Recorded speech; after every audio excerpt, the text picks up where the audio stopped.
an exiled scientist, created something impossible. Unmistakably human.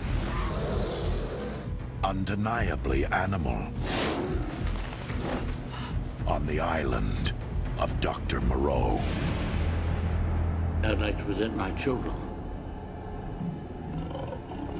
Welcome back to Disasterpiece Theatre, the show where we dig deep into the messiest, most chaotic, and utterly baffling films ever unleashed on the public. I'm Sean Weathers. And I'm Angus Combe.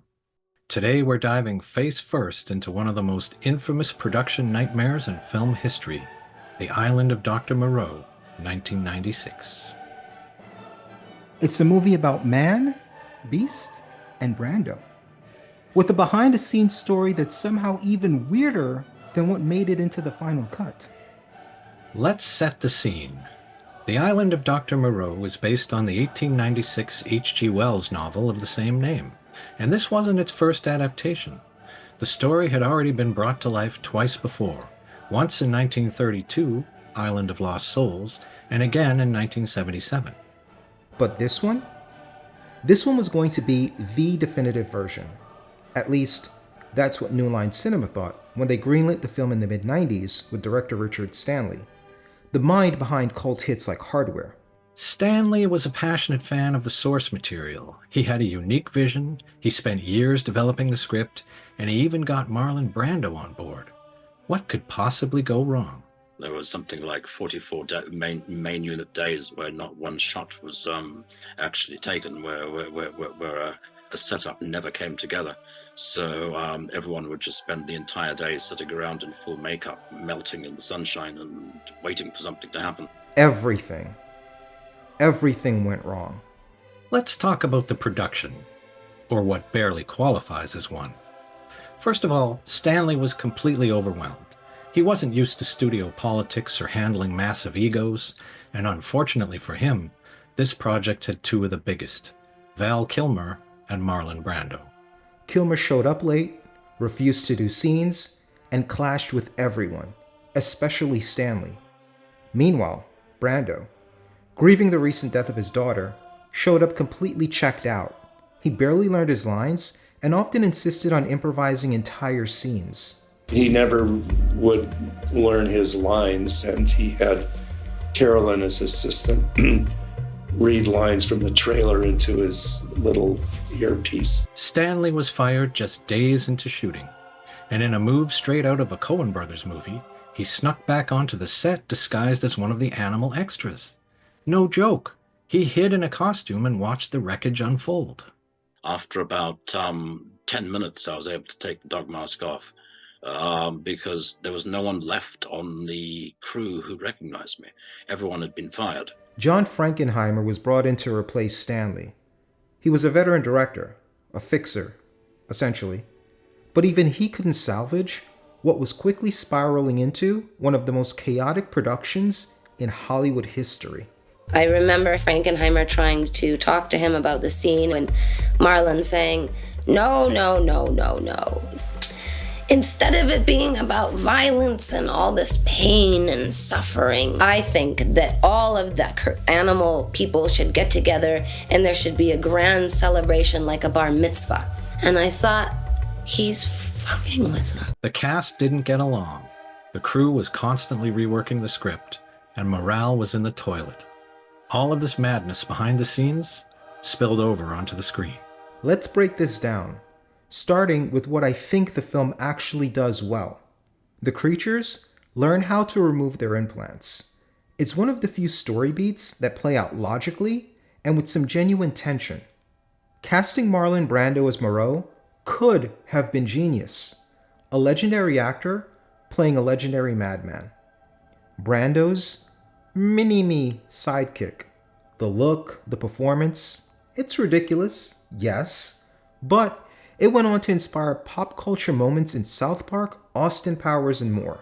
What the hell are you supposed to be anyway? I shall call him Mini-Me. The movie starts with a completely bonkers fight between three men on a life raft, which culminates in an underwater shark attack. If nothing else, it certainly grabs your attention. For the first 10 minutes or so, you feel like you're watching a story that might actually go somewhere. A shipwrecked man stuck on a strange island where secrets are bubbling beneath the surface. Could have been a recipe for mystery and suspense.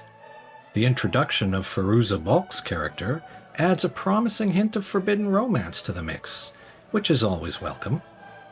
Now, what doesn't work? Before we even meet Dr. Moreau, the movie explodes in a chase sequence which reveals the ugly truth about the island and its inhabitants, taking away any sense of mystery or intrigue. Moreau's assistant, Montgomery, should be a good man fallen from grace who winds up helping the hero.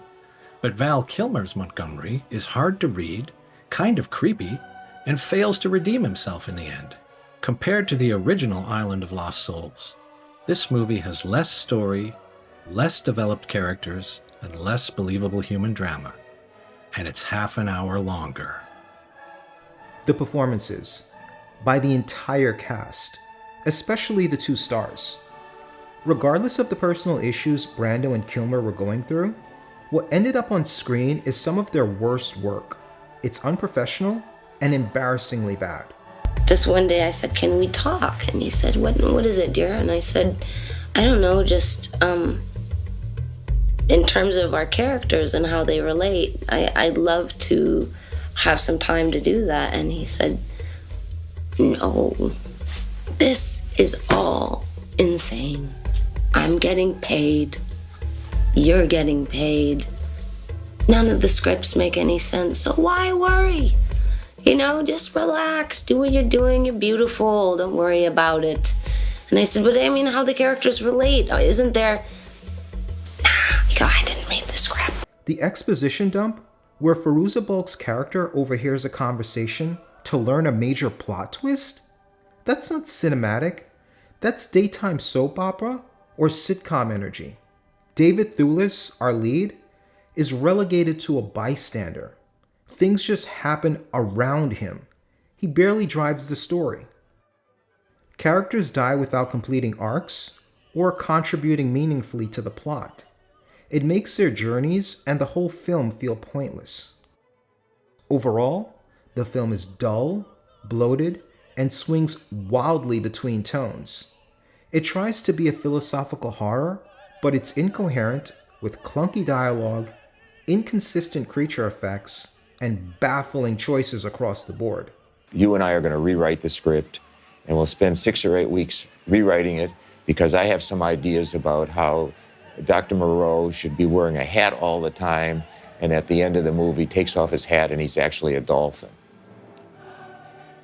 So then I knew we were in serious bad shape. And then it has the nerve to try and end on a deep message about humanity and nature, man playing God. Come on! In this movie? Are we fucking serious?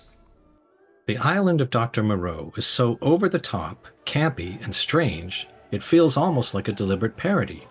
Brando's Moreau looks like a bloated ogre who hasn't seen the sun in 50 years. When he speaks about his crazy experiments, he has the energy of Frankenheimer from the Rocky Horror Picture Show. I half expected him to say, "It's time for the floor show," and burst into song. Kilmer's Montgomery starts weird and gets weirder, until he parades around doing a full-on impression of Marlon Brando, although not quite Brando as Moreau, more like Brando from The Godfather.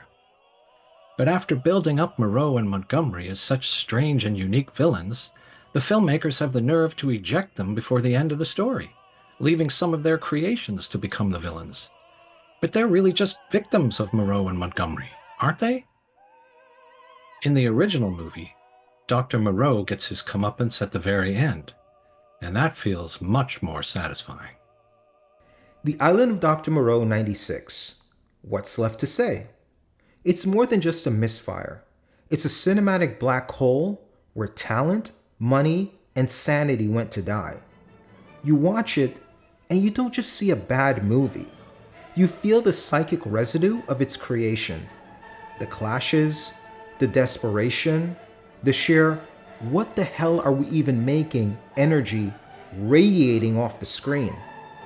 It's a film haunted by the ghost of better ideas and suffocated by the weight of its own troubled birth. It fails on almost every conceivable level. Yet its failure isn't completely boring. It's operatic. It stands as a garish, unforgettable monument to Hollywood hubris and the spectacular ways things can fly off the rails.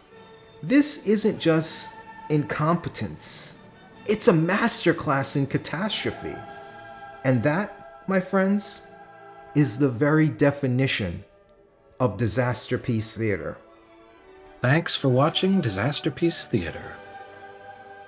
We dig through the wreckage and the empty boxes of Big Macs that Marlon Brando left behind, so you don't have to. See you in the next catastrophe. Okay. He's fat, people, get it? He's fat. He likes to eat.